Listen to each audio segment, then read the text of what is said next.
કચ્છમાં વરસાદ બાદ રોગચાળો ફેલાવાની દહેશત વચ્ચે એક જ પરિવારના 3 લોકોના મોતથી અરેરાટી ફેલાઈ ગઈ છે. સમગ્ર કચ્છમાં વરસાદે વિનાશ વેર્યો છે અને વરસાદ થંભ્યા બાદ પણ રોગચાળાના કારણે ટપોટપ માનવ જિંદગીઓ મોતના ખપ્પરમાં હોમાઈ રહી છે. ત્યારે લખપત તાલુકાના નાનકડા એવા બેખડા ગામમાં જત પરિવારના 4 લોકોના મૃત્યુ થઈ જતા ગામમાં હાહાકાર મચી જવા પામી છે.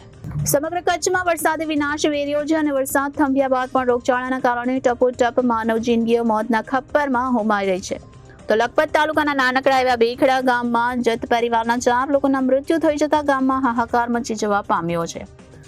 શકુર મહમદ જત 20 તેમજ તેમના કાકા મુસ્તાક લુકમાન જત જુણસ મહમદ જત 18 તાજેતરમાં થયેલા વરસાદ દરમિયાન માલ ચરાવવા ગયા હોવાથી ભીંજાયા હતા, જેના પગલે તાવ અને ત્યારબાદ ન્યુમોનિયા થઈ જતા તેમને ભુજ સારવાર માટે ખસેડવામાં આવ્યા હતા.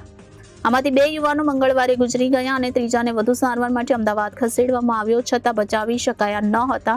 તો 3 કાંદોતરના મૃત્યુના ખબર મળતા તેમના મામા લાણા સુલેમાન જતનું દિલ બેસી જતા તેમનું પણ મૃત્યુ થયું હતું. તો માંડ 800ની વસ્તી ધરાવતા આ ગામમાં એક સાથે 4 જનાજા ઉઠતા સમગ્ર વિસ્તારમાં શોક પ્રસરી જવા પામ્યો છે. આમ કચ્છમાં વરસાદ બાદ રોગચાળો ફેલાવાની દહેશત વચ્ચે એક જ પરિવારના 3 લોકોના મોતથી અરેરાટી વ્યાપી જવા પામી હતી. તો સમગ્ર કચ્છમાં વરસાદે વિનાશ વેર્યો છે અને વરસાદ થંભ્યા બાદ પણ રોગચાળાના કારણે ટપોટપ માનવ જિંદગીઓ મોતના ખપ્પરમાં હોમાઈ રહી છે. ત્યારે લખપત તાલુકાના નાનકડા એવા બેખડા ગામમાં જત પરિવારના 4 લોકોના મૃત્યુ થઈ જતા ગામમાં હાહાકાર મચી જવા પામ્યો છે.